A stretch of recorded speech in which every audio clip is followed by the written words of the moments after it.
The story begins with the highest-ranked criminals in the city of Kansai, known as the Akudama, receiving a mission from an anonymous person tasking them to rescue Cutthroat, an S-ranked Akudama with a body count of over 1,000, who is notorious for, doing what his name says. Anyways, whoever is successful in rescuing him from being executed will receive 100 million yen. Back at the city, an innocent girl crosses paths with a mysterious guy at a takoyaki stand. Unbeknown to her, he is an S-ranked Akudama known as Courier, with a sentence of over 700 years, who specializes in delivering illegal packages with a success rate of 100%. Anyway, she spots that he has dropped some change and quickly picks it up and tries to return it. But she's then surprised when he told her that picking up loose change from the ground is bad luck, just before he speeds away on his bike. She is then further surprised when she finds out that the stand only accepts cash payments, which is rare in the future. Not having cash on her, she gets arrested and charged with swindling. Just then, another S-ranked Akudama known as Brawler, who is basically a walking tank, attacks the police station in hopes of freeing Cutthroat. While in the chaos, the girl spots a black cat casually walking around, so she chases after it, stating it's too dangerous for a kitty to be here. The courier arrives too to try and rescue Cutthroat, and seeing him as competition, Brawler tries to attack him as only one can claim the reward, but is then caught in a gas attack performed by the Doctor, an S-ranked sadistic doctor with a sentence of over 400 years. Anyways, remember when I mentioned that the Brawler is basically a walking tank? Yeah, he gets up and throws Doc at the ceiling, surprising her as that gas is strong enough to kill an elephant. Smashing through the ceiling, she hits Hacker, who already hacked the system and was waiting for them to take each other out. By the way, Hacker is also an S-ranked Akudama who specializes in advanced hacking. After Hacker falls down, he gets up and threatens everyone involved with disintegrating them with his drones. But to his surprise, nobody seems to care or be scared. And just as everyone was about to jump on one another, the girl finally catches the cat and starts playfully talking to it. But to her horror, she did so in the worst spot ever, as all the top-ranked Akudama are staring right at her. The Akudama look at each other in confusion just before agreeing on ending her, as fewer witnesses are always better. Thinking on her feet, she tells them that she is also an Akudama, known as Swindler. Hacker calls her out, saying that she is not on the list of Akudama, to which she tells him that she managed to get herself off the list, impressing everyone involved. The meathead then challenges her to a duel as he thinks that she's a strong opponent, but to everyone's shock, a war robot appears out of nowhere and starts firing rockets at everyone, eventually breaking the ground and ending up in an underground part of the prison. And whilst everyone was running away from the robot, a low-level Akudama known as Hoodlum overhears them talking about the 100 million reward, so he chases after them hoping to get a piece of the pie. Arriving at the execution hall, Brawler engages the robot, inflicting mass collateral damage. Doc alongside Hacker rush in and try to save Cutthroat, but they're interrupted by the control tower above them being blown up as a result of the Courier trying to dodge some rockets. And while trying to fight the robot, Courier gets trapped under some rubble.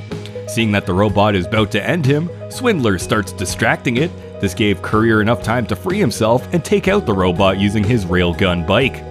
As the dust settles, everyone starts wondering if Cutthroat actually survived the chaos, just before he surprises them by ending the police chief right in front of them. Courier then hands him a mysterious package, revealing that he had been tasked with a different mission than all of them. In a flash, Cutthroat puts collars on everyone and reveals that they're bombs. As they all start to freak out, Brawler asks him what the point of this, to which he answers that he doesn't know anything either. Just then, the black cat speaks, shocking everyone involved. It then states that it's the mastermind behind everything so far, and then pays them each 100 million yen for completing the job. Mr. Cat further explains that he needs help in a new mission, to which he will pay them 1 billion yen each for completing it.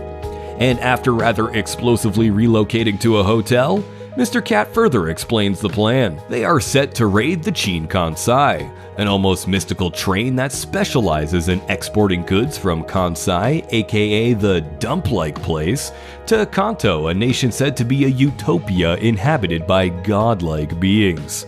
Some context here: long ago, Kanto and Kansai were at war with each other. Kanto, aka the Utopia, dropped a new kind of bomb on Kansai, ending the war. Well, anyways, it created an almost death zone in the region, and also decimated Kansai in the process. Seeing this happen, Kanto held out a helping hand, which is the Chin Kansai, to help rebuild the nation, and that's why everyone seemed to worship the train. Furthermore, Mr. Cat informed him that they'll need to bypass an almost impenetrable defense system on the train that vaporizes anything that doesn't belong in there, all to steal and deliver a special package inside. After everyone agreed to the plan, Swindler states to herself that she only needs to go with the flow if she wants to stay alive. But suddenly they're interrupted by the Executioners, a special force with the sole purpose of suppressing, or, if need be, executing dangerous Akudama. Immediately after, Hacker and Mr. Cat escape through a window, while Brawler engages the apprentice. Cutthroat tries to sneak an attack but is then thrown out of a window by the Master, who engages the courier and overpowers him. Back to Brawler, Doc tries to help him, but is seemingly ended by the apprentice. Backed into a corner with no way of escaping, Courier calls his bike and blows the whole place up using his plasma gun, allowing everyone to escape. The next day, the gang rendezvous in an abandoned warehouse, and Doc is revealed to have survived thanks to her advanced knowledge of surgery. And well, Cutthroat is just Cutthroat, the dude just never dies. Mr. Cat further briefs them on how the train works, stating that the only docks for 20 minutes, and that without a special key they need to press 2 protected buttons at the same time. Furthermore, Hacker will need to disable its filtering system, or else they will be vaporized once they enter the train. At the Kansai station, Swindler manages to sneak in disguised as a maintenance worker, covering for a sick coworker. After successfully getting inside, Hacker disables the cameras, and the party splits up in order to go press the buttons. After spotting a red shiny button, Cutthroat rushes forward to press as he is completely infatuated with the color red, but quickly backs off after realizing that it's protected by a number of layers of force fields. After throwing his knife at it, he realizes that he can stack throw them in order to press the button. Back to Brawler, Doc, and Hoodlum, who run into the same problem, up until Brawler spots the weak point in the system, and if you're asking what it is, it's him. He effortlessly rips off the columns responsible of casting the force field, impressing Hoodlum, who starts showering him with compliments on how smart he is. Jumping back to Cutthroat, who stopped because he ran out of knives. Upon hearing this, Swindler gets very frustrated, and as she touches one of Hacker's drones, she uses it as a throwing ball in order to press the button, just in time as Hoodlum smashes the other one with his face, successfully opening the elevator to the train. As they make it to the docking station, they are surprised by just how massive the train is. Hoodlum then takes out a special device given to him by Mr. Cat that will basically knock the power off of the whole city. Hacker then starts working on disabling the system, but then states to Swindler that the device knocked his servers offline too, and that he can't hack the system in time. He then further explains that the original package that was supposed to go inside has a similar mass and weight to her, and that she could go inside as it's their best bet. Seeing no other way, Swindler takes the risk and actually enters the train without being disintegrated. She then disables the firewall, allowing everyone to make it just in time as the train departs. Soon after, the Executioners arrive, but they're too late as the train has already departed. The Master states that it's not over yet, so they chase them.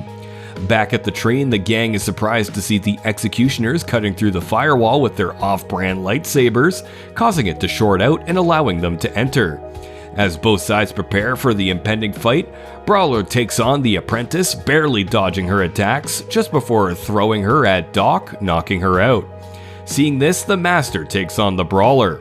And as the team retreats towards the front end of the train, Courier stays behind, stating that they will need his bike to complete the job.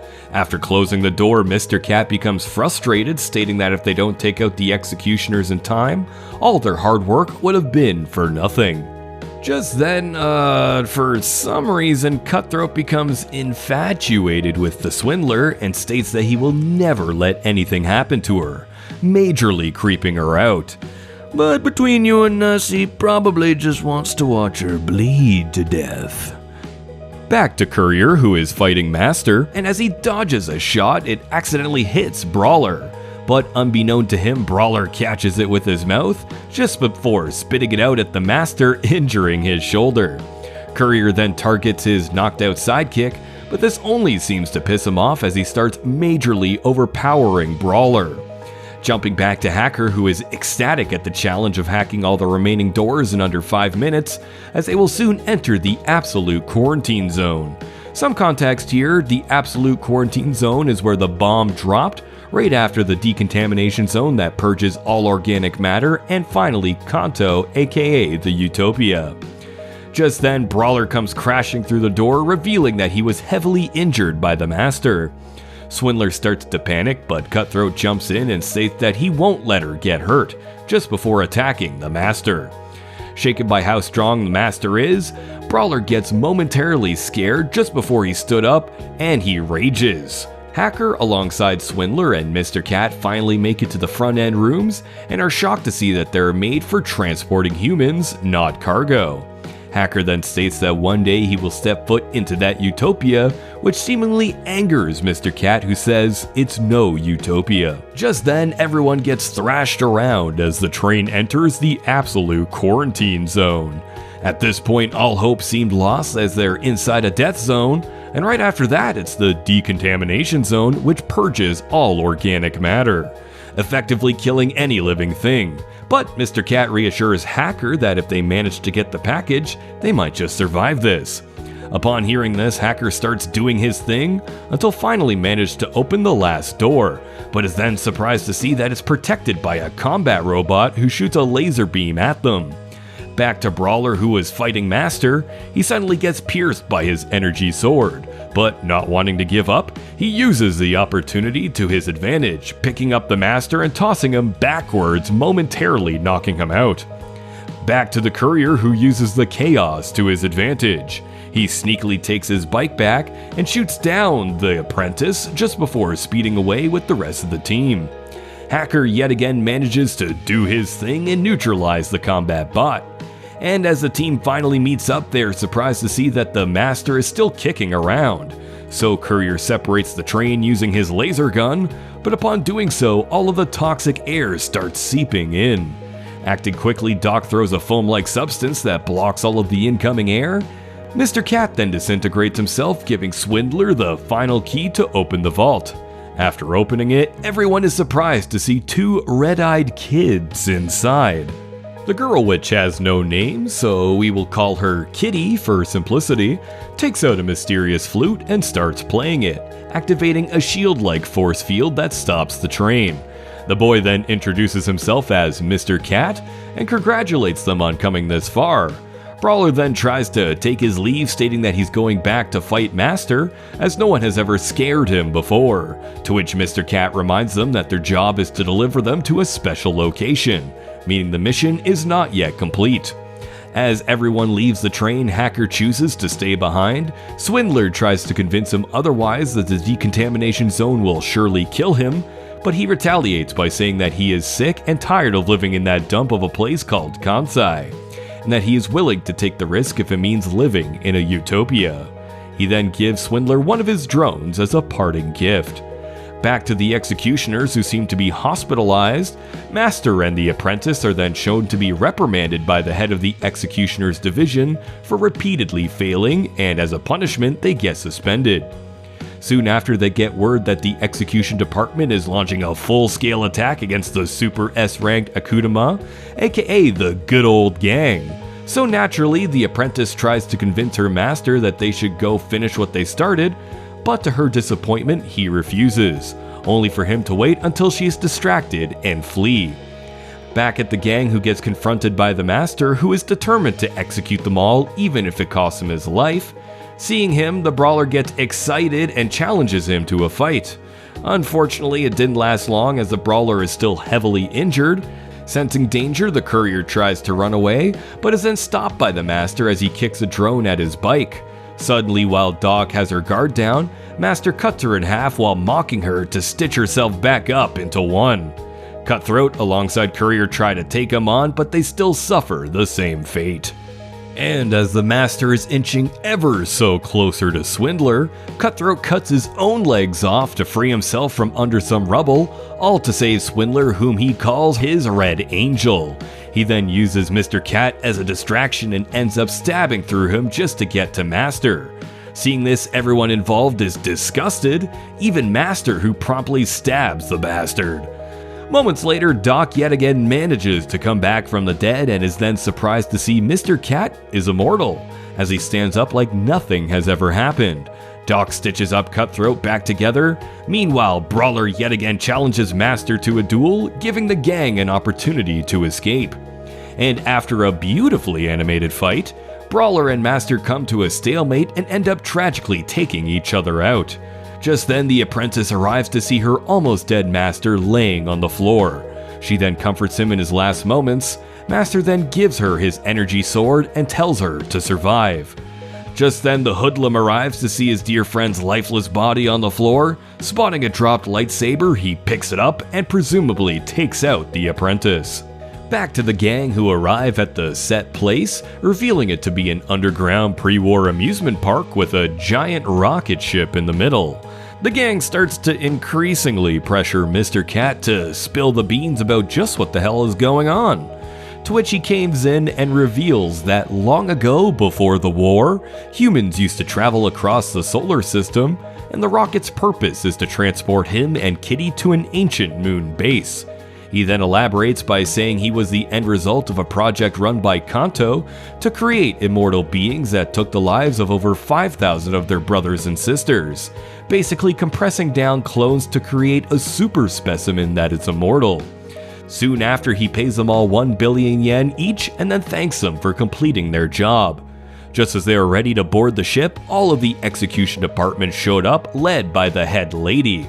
It is then revealed that Doc was secretly a double agent and that she had sold them out in exchange for her record being wiped. Doc then takes hold of Mr. Cat, all while the lady explains that his plan is foolish as the moon he's seeing is only a hologram, revealing that the moon had been destroyed in the war.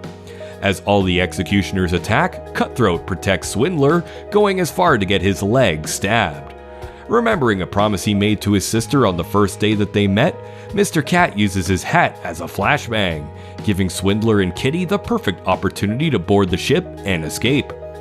Well, that's all for today, folks. Part 2 will be coming out shortly, if not already. Don't forget to drop down and show us some love, it's much appreciated.